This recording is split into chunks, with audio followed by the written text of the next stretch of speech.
Deus abençoe cada um de nós, principalmente o Senhor nos abençoe agora que nós vamos meditar na palavra de Deus. Eu queria aqui convidar você a fechar seus olhos e nós orarmos mais uma vez para que o Senhor abençoe a nossa vida agora no entendimento da palavra do Senhor. Precisa quietar nosso coração, a gente precisa agora focalizar naquilo que o Senhor tem para falar conosco ainda mais. O Senhor já está falando, com certeza, falou pelos louvores, falou na apresentação, falou na condução da liturgia do culto e agora falar na mensagem da palavra. Feche seus olhos, a gente vai orar, vai pedir ao Senhor para abençoar a nossa vida. Deus, nós te louvamos e agradecemos em nome de Jesus por essa noite, ó Deus e Pai abençoada que o Senhor nos concedeu. Estamos em festa pelo nosso PH, mesmo se não fosse aniversário do PH, nós estaríamos em festa, porque quem nos alegra é a sua presença, que enche nosso coração de alegria, é a sua presença que enche nosso coração, ó Deus e Pai, de paz, é a sua presença que enche nosso coração de gozo. Nós te louvamos e nós te agradecemos. E agora pedimos uma porção da tua bênção na meditação da tua santa palavra, que as nossas crianças sejam abençoadas também, assim bem como nossos visitantes que estão aqui conosco, cada um de nós possamos receber da parte do Senhor a nossa porção de bênção mediante a sua palavra. Obrigado, Deus, é a nossa oração, confiantes em ti, em nome e por amor de Jesus, amém. Queridos irmãos, abre comigo Marcos capítulo 4, por favor, verso 1. Marcos capítulo 4, verso 1. Nós vamos terminar nossa mensagem sobre o mistério do reino dos céus, ou mistério do reino de Deus. Marcos capítulo 4, verso 1. Nós estamos seguindo nossa série de mensagens do Evangelho de Marcos, entendendo que no Evangelho de Marcos Jesus é mostrado em ação e menos ensino. Porém, nessa parte, a partir do capítulo 4, Marcos vai registrar alguns dos ensinos do Senhor de uma forma assim mais extensa. Antes ele tinha registrado apenas alguns trechos dos ensinos de Jesus. Agora ele vai dar uma ênfase, principalmente usando as suas parábolas, que nos ensinam acerca do reino de Deus, o mistério do reino de Deus. Marcos capítulo 4, verso 1 diz assim: parábola do semeador, a parábola que o próprio Jesus intitulou. O Evangelho de Mateus vai aparecer que o próprio Jesus chamou essa parábola da parábola do semeador.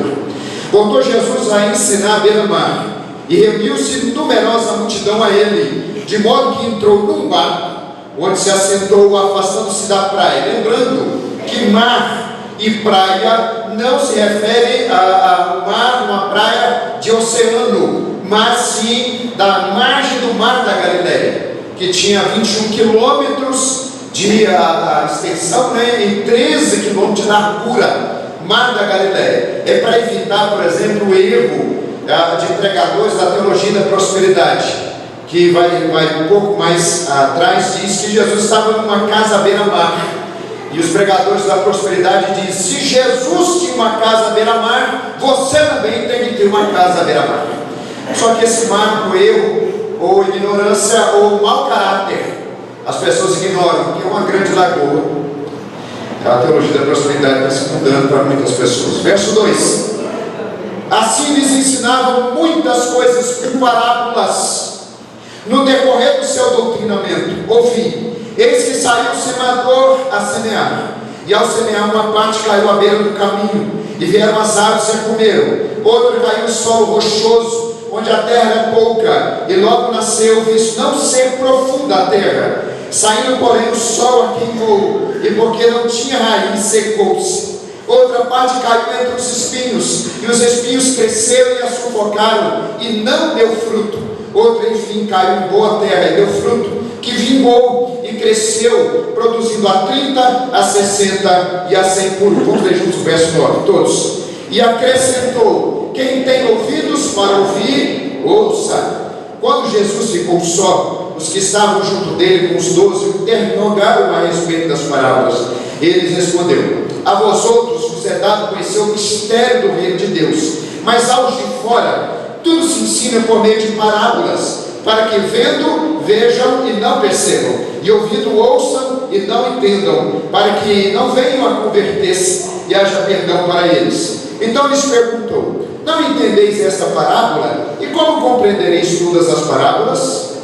O semeador semeia a palavra. São estes na beira do caminho, onde a palavra é semeada. Enquanto a ouvem, logo vem Satanás e tira a palavra semeada neles. Semelhantemente são estes os semeados em solo rochoso, os quais, ouvindo a palavra, logo a recebem com alegria, mas eles não têm raiz em si mesmos, sendo antes de pouca duração, eles chegando a angústia ou a perseguição por causa da palavra, logo se escandalizam.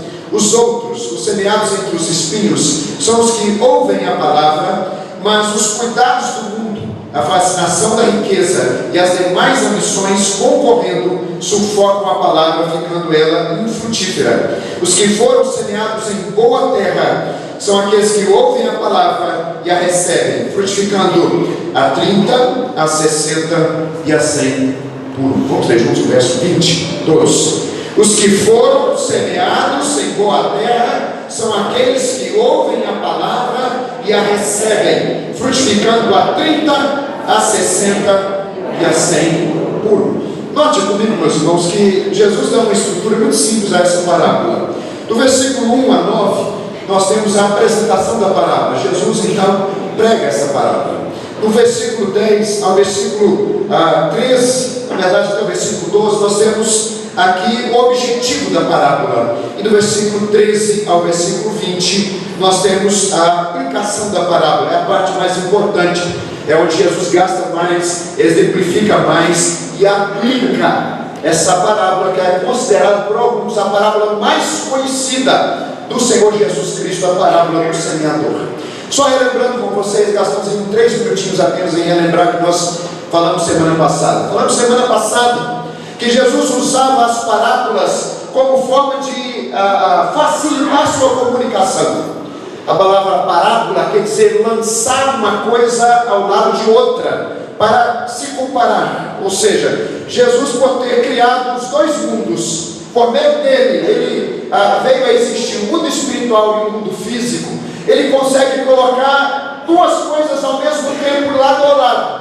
Realidades espirituais por meio de coisas do dia a dia, por meio de coisas do cotidiano. E no caso aqui, a semeadura, que é algo tão comum. Possivelmente nessa época onde Jesus estava ensinando, tinha semeadores ao redor do mar da Galileia, em campos ao redor. E à medida que as pessoas ouviam então a mensagem, podiam também contemplar aquilo acontecendo ao mesmo tempo, porque era a época de semeadura, era a época de lavrar os campos e semear.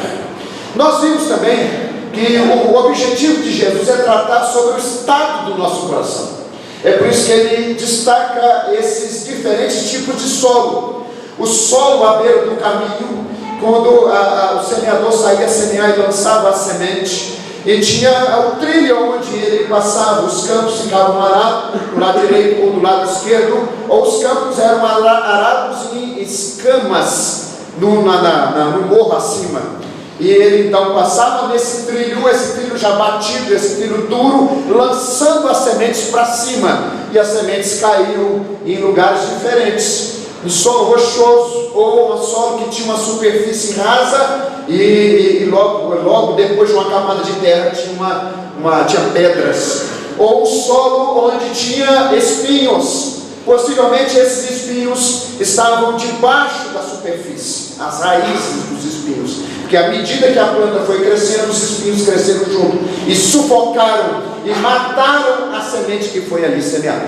E por último, o solo em terra boa, o solo que tinha realmente capacidade de receber a semente e frutificar.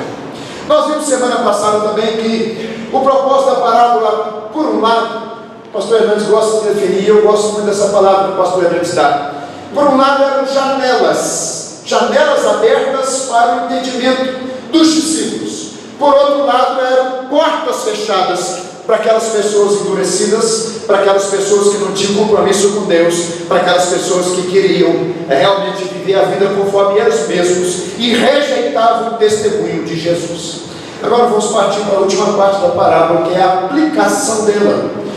Nós temos a apresentação, o propósito, nós vimos semana passada, e agora nós temos a aplicação da parábola. Jesus vai gastar mais tempo aplicando a parábola. Ele vai enfatizar pelo menos duas coisas aí, eu queria que você visse comigo. O versículo 14, na aplicação que ele faz, nós temos o primeiro destaque de Jesus, que é a palavra. O Evangelho de Lucas dá mais ênfase. No Evangelho de Lucas está escrito assim, a mesma parábola, no capítulo 8, verso 9 de Lucas, fala assim: este é o sentido da parábola. O semeador semeia a palavra de Deus. No versículo 14 está mais resumido: o semeador semeia a palavra. Eu queria que vocês só voltassem um pouco, dependendo se a sua Bíblia for na mesma formatação da minha, nem vai precisar de voltar, mas se você olhar no capítulo 3, verso 27, Jesus ele define o que é o reino de Deus. E no capítulo 3, versículo 14, ele vai falar como que o reino de Deus entra em processo na vida da pessoa. Capítulo 3, verso 27, é a parábola que Jesus usa, a parábola de um versículo só: o valente. Um valente armado que protegia a sua casa, mas sobreveio um outro mais valente do que ele, e amarrando esse valente, saqueia os bens dessa casa, retoma os bens, leva os bens dessa casa. É o único momento onde Jesus define o que é reino de Deus. Ele, de uma forma assim bem geral, de uma forma bem implícita, ele diz que o reino de Deus é uma retomada, é um saque, onde aquilo que está sob o poder de Satanás, onde aquilo que está sob o poder do inimigo, seja a vida das pessoas, seja o interior dessa vida, é retomado agora para a presença de Deus. Nós não podemos esquecer, meus irmãos, que nós habitamos um mundo caído. Nós habitamos um mundo que diz o texto de João que foi criado por Deus, mas que jaz no maligno devido ao pecado do homem no início da criação. E esse jaz está sepultado no maligno, é o domínio dele, é onde ele impera, é onde ele controla as vidas. O reino de Deus é um saque, é uma retomada de domínio, é uma retomada de governo. Aquilo que antes pertencia ao governo, ao império de Satanás, agora passa a ser parte do reino de Deus. Isso é reino. Igreja não é reino, a igreja faz parte do reino, porque reino é toda a conquista de Deus nesse mundo, seja na sua vida, seja no interior da sua vida, na sua mente, partes, pensamentos da sua mente, padrões mentais que estavam sob o domínio de Satanás, agora passam a estar submissos à vontade de Deus. Seus sentimentos, suas emoções, seu psicológico contaminado, lameado pela lama desse mundo, agora passa a ser santificado, e o Senhor agora vai governando a sua vida. Não apenas vidas, mas famílias.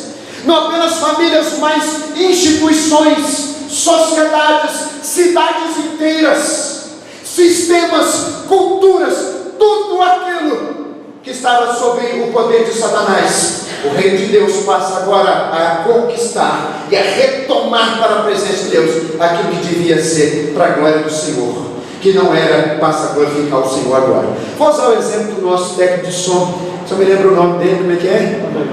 Vanderlei. Vanderlei me disse uma frase hoje e eu falei assim: essa aí é a de Deus para mim, são aquelas pérolas. Vanderlei é o técnico de som, é o único irmão que congrega na Igreja Assembleia de Deus, demais na congregação cristã, certo? Casa de oração, perdão, casa de oração.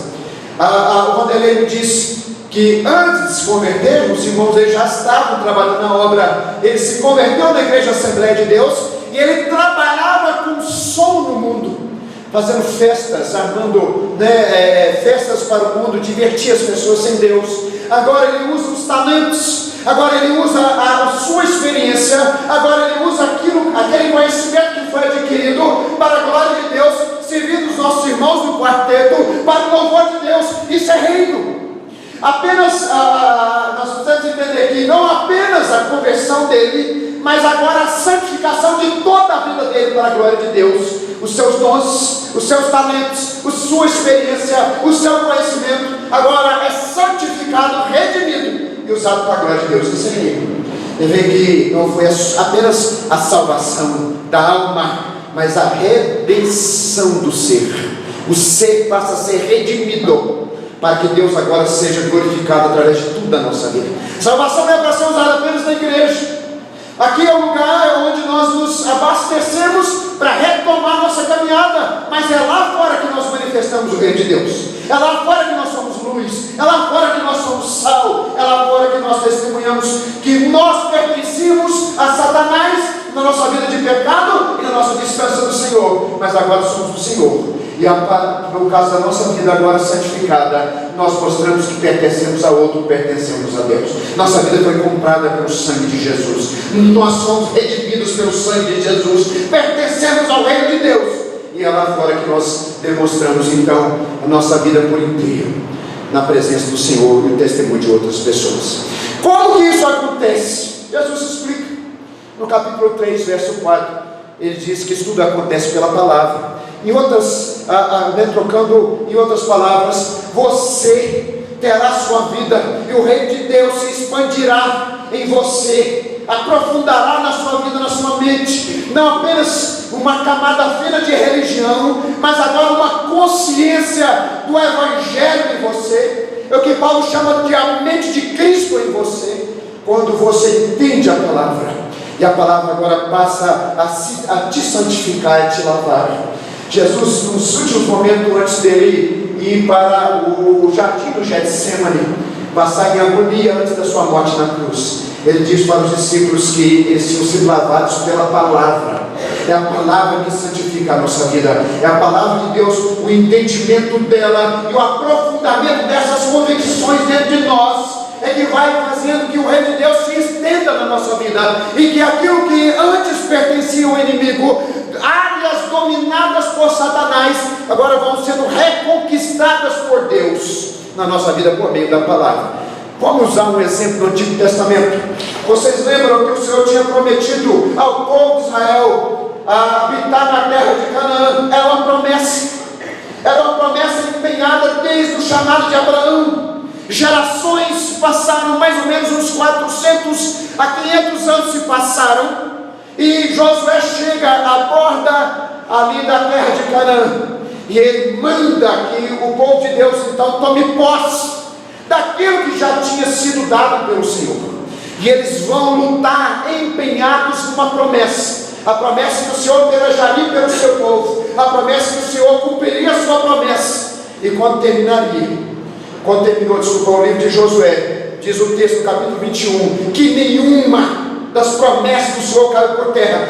Todas as promessas que Deus tinha feito a Israel sobrevieram a Israel, todas se cumpriram. Preste atenção, a terra já tinha sido dada ao povo de Israel, mas a conquista dessa terra, as áreas fortificadas, ocupadas pelos inimigos de Israel, seriam conquistadas em batalhas, seriam conquistadas no esforço desse povo, empenhados nessa promessa que o Senhor daria cada palmo daquela terra para o seu povo, cada lugar onde pisasse a planta dos pés do povo de Deus, o povo crente, firmado nessa promessa, seria dado ao Senhor.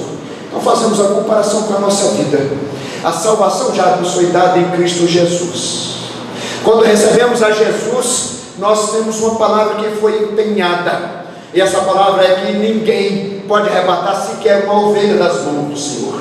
Agora, empenhados nessa certeza, nós vamos tomando posse dessas áreas da nossa vida, que porventura são áreas fortificadas, que estavam fortalecidas pelo mundanismo, que estavam fortalecidas muitas vezes por padrões diabólicos dentro de nós, porque nós, antes de vir para Jesus, nós éramos estragados por esse mundo, estragados por Satanás. Essa conquista é uma conquista que se dá mediante a fé e quebrantamento na palavra, e o Senhor então vai retomando essas áreas dentro de nós, e o reino de Deus vai se estendendo, vai se expandindo, pensamentos mundanos vão sendo mortificados dentro de nós, e vai sendo gerado agora uma nova identidade, um novo pensar, uma nova mentalidade, uma mentalidade agora segundo a vontade de Deus, não segundo o padrão, os padrões desse mundo. Isso é reino de Deus, é uma conquista de áreas da nossa vida que estão sob o poder maligno desse mundo que jaz em Satanás. Isso acontece pela palavra. Eu queria então dizer para você, Se você, em fé, em quebrantamento, se dedica, então, eu preciso dizer isso para vocês, infelizmente, porque crente não lê Bíblia. Nós estamos vivendo um tempo que o povo não lê mais a palavra de Deus. O povo de Deus não lê a palavra de Deus, na sua grande maioria, não são todos, mas na sua grande maioria não tem mais esse quebrantamento, como Maria de Betânia, de assentar-se aos pés do Senhor para ouvir os seus ensinamentos.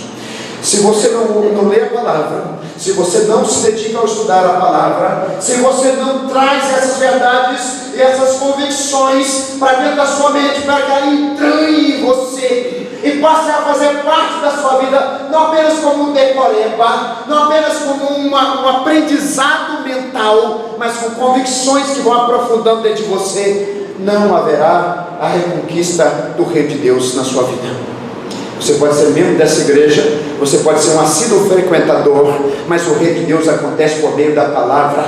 Se você se quebranta buscando o poder de Deus, mediante a palavra do Senhor, que opera e é eficaz, é mais cortante do que qualquer espada de 2 gumes, então essa conquista de Deus vai se estendendo e vai se aprofundando dentro de você. Essa é a primeira ênfase que Jesus dá, e a ênfase que ele dá uma forma assim mais rápida. A semente é a palavra de Deus, e por meio da palavra de Deus o reino de Deus se estende, se aprofunda dentro de nós. Agora, a outra ênfase que Jesus dá é que o resultado da ação do reino de Deus depende totalmente do estado do seu coração.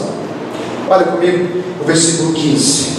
Jesus vai aplicar agora aos diferentes tipos de coração que recebe a palavra. Ou estão aqui meditando na palavra, ou estão ouvindo, ou estão buscando a palavra de Deus na sua casa, no seu lar. Diz o versículo 15: são estes da beira do caminho. Lembra, um trilho batido, um trilho pisado, um trilho já frequente, transitado frequentemente.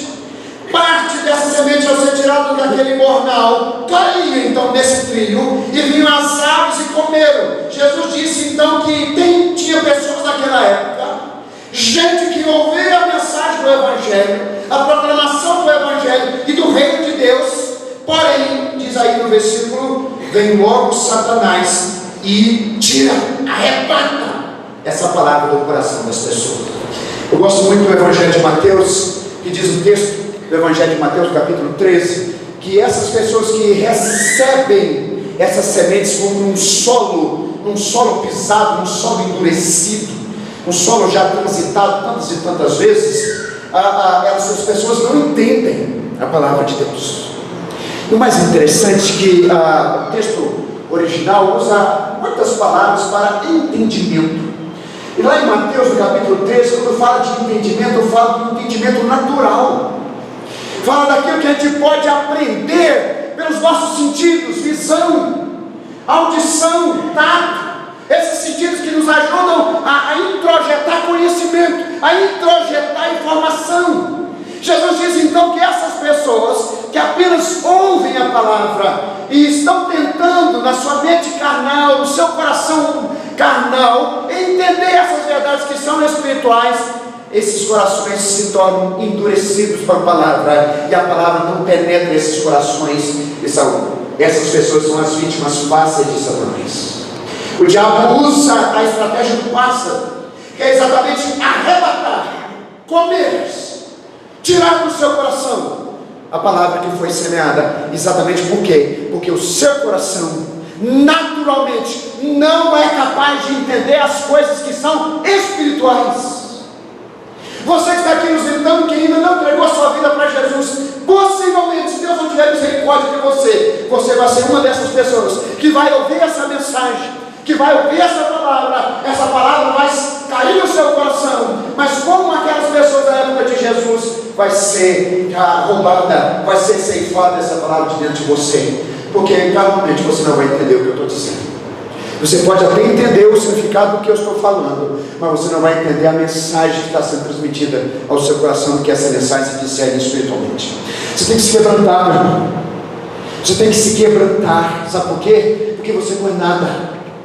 Ninguém aqui, sem a luz do Espírito de Deus, sem a ação do Espírito de Deus, nós não podemos nos orgulhar, Nós não podemos nos exaltar achando que somos alguém, que temos algum mérito, que temos alguma coisa boa em nós. Pelo contrário, nós naturalmente temos o nosso coração endurecido como um trigo tão pisado, já não serve mais para plantar nada.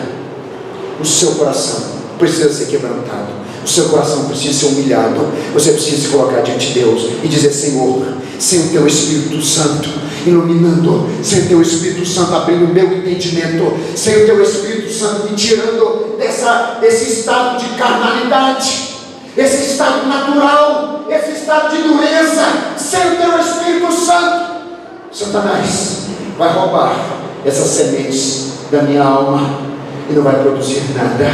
Eu serei frutífero, mas o seu reino não vai se expandir, nem vai atuar na minha vida. Interessante que o texto de Lucas, no capítulo 13, diz que Satanás faz exatamente isso, para que essa pessoa não creia e não seja salvo. Satanás é o inimigo do reino de Deus.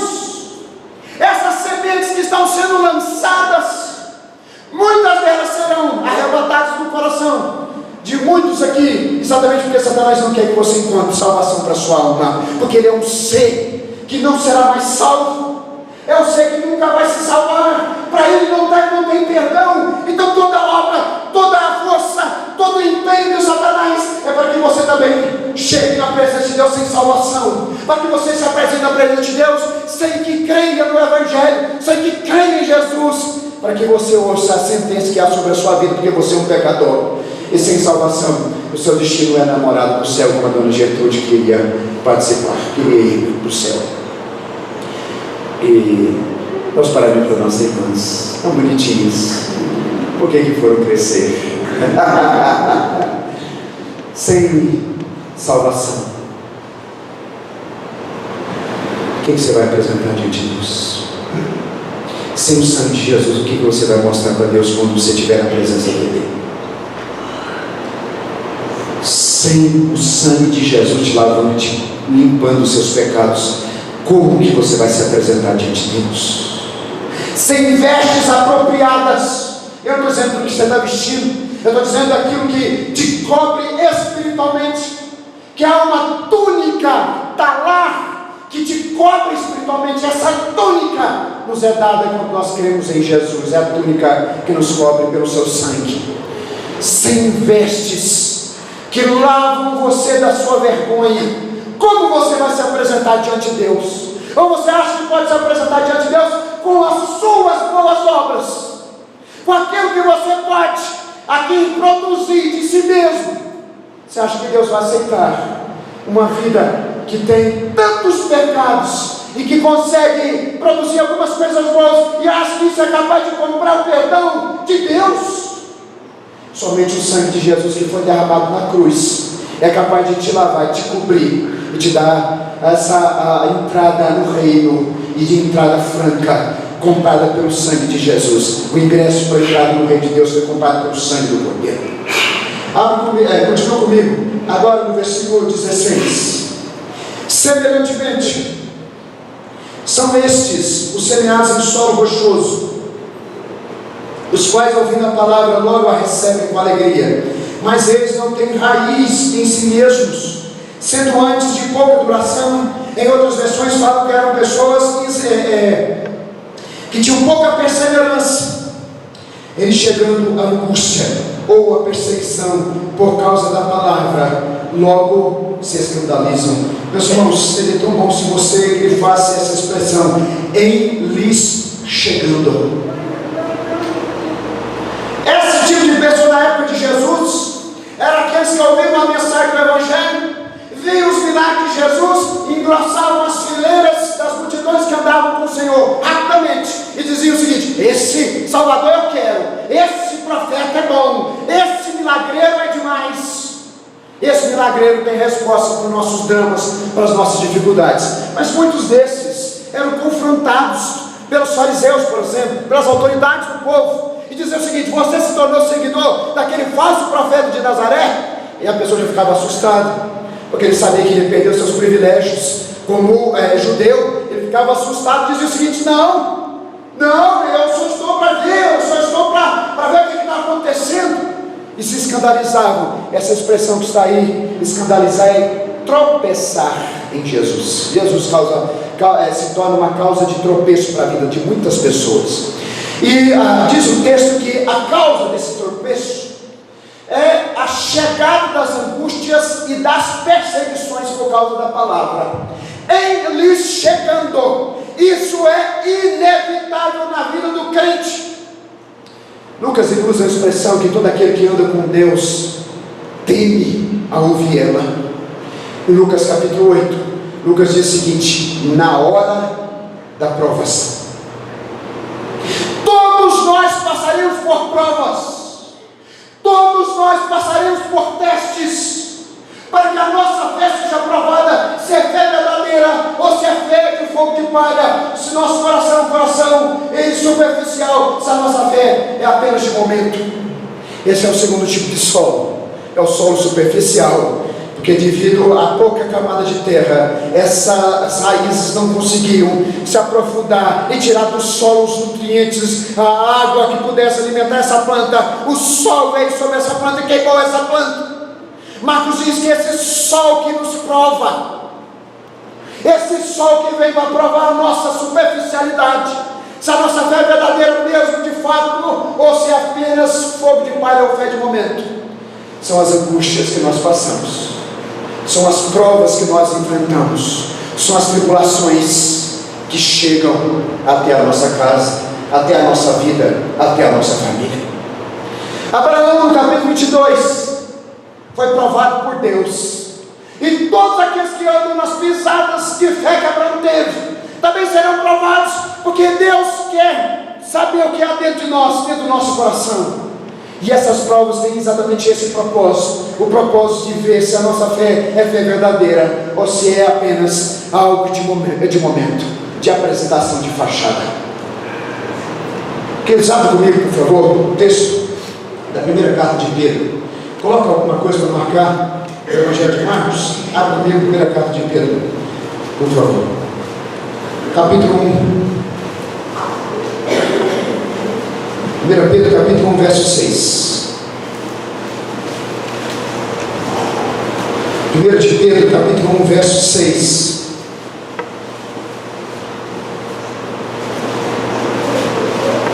Na hora da aprovação, Deus está observando para ver se você tem fé verdadeira ou a sua é fingimento e fachada. Nisso exultais, 1 de Pedro, capítulo 1, verso 6. Embora no presente, por breve tempo, se necessário, sejais contristados ou entristecidos por várias provações. É a mesma palavra lá no texto de Marcos, é a mesma palavra no texto de Lucas. Para que, uma vez confirmado o valor da vossa fé. O interessante é que essa expressão, confirmar o valor, é uma expressão que era usada para o teste. O teste do metal, um dos metais mais preciosos da época, que era o ouro. Esse ouro era colocado então numa fornalha aquecido para que ele derretesse. E derretendo, ele soltava as suas sujeiras, soltava as suas impurezas, e era retirado ali um ouro puro, um ouro sem mistura, um ouro sem as impurezas da sujeira que ele trazia lá desde da sua origem. Quando o Senhor usa as provações, Ele usa as provações para provar o valor da nossa fé, e para nos purificar dessas sujeiras, para nos purificar dessas coisas do mundo, para que nós possamos chegar até Ele no dia que o Senhor nos chamar e apresentar Ele uma fé pura, uma fé sem mistura, uma fé sem sujeira, uma fé sem imundície, uma fé sem as coisas desse mundo. Continua. O valor da vossa fé, muito mais precioso do que o ouro perecível, aí em comparação com o ouro chega, mesmo apurado por fogo, redunde em louvor, glória e honra na revelação de Jesus Cristo, da volta de Jesus, a quem não havendo visto há mais, no qual não vendo agora, mas crendo exultais com alegria indizível e cheia de glória, obtendo o fim da vossa fé, a salvação da vossa alma, as provas que nós enfrentamos, as angústias que nós sentimos no peito, por sermos crentes, por sermos do Senhor. É o fogo que purificou para tirar as sujeiras e as impurezas. Provérbios 17, verso 13. O crisol prova a prata e o forno o ouro, mas aos corações provam o Senhor. Deus te prova para ver se sua fé é verdadeira ou não, para ver se você é crente de fachada ou não, para ver se você está fingindo de crente ou não. Na hora da aprovação, o Senhor tem um projeto na sua vida, e o projeto é te purificar. O projeto é tirar as suas sujeiras, para que você possa apresentar a Ele uma fé como ouro fino, o ouro depurado. Capítulo 4 de Pedro, abre comigo, verso 12. Capítulo 4, verso 12. Corações endurecidos, corações superficiais. Quantas pessoas servem ao Senhor só quando está tudo bem? Quantas pessoas servem ao Senhor quando está tudo tranquilo em casa, quando tem saúde, quando tem dinheiro no banco, quando tem gasolina no carro? Mas na hora da prova se afasta, na hora da prova tropeça em Jesus, e esse Jesus já não serve mais para eles. Capítulo 4, verso 12 diz assim: amados, não estranheis o fogo ardente que surge no meio de vós, destinado a provar-vos, como se alguma coisa extraordinária vos estivesse acontecendo. Ou seja, provações não são algo extraordinário, provações é normal. Vai chegar essas provações na nossa vida, vai chegar essas provações na nossa caminhada de fé. Provações não é nada anormal na vida de um crente, pelo contrário, é normal. Nós temos as provas que nós passamos porque o mundo nos persegue, que Satanás quer destruir a nossa fé, e porque o Senhor também quer confirmar o valor da nossa vida, da nossa espiritualidade, do nosso compromisso. Pelo contrário, alegrai-vos na medida que sois co-participantes do sofrimento de Cristo, para que também na revelação de sua glória, na volta de Jesus, vos alegreis exultando. Todos aqueles que choraram, todos aqueles que derramaram lágrimas, todos aqueles que se angustiaram na presença de Deus, devido à série de Jesus, na volta dele, vão se alegrar, porque terão a vitória do Senhor. Se pelo nome de Cristo sois injuriados, bem-aventurados sois, porque sobre vós repousa o Espírito da glória e o Espírito de Deus. Bem-aventurado é você. Você é um crente abençoado, porque sofrer por Jesus não é algo que nós merecemos. Sofrer por Jesus é algo que o Espírito Santo em nós nos capacita para a gente viver e experimentar isso.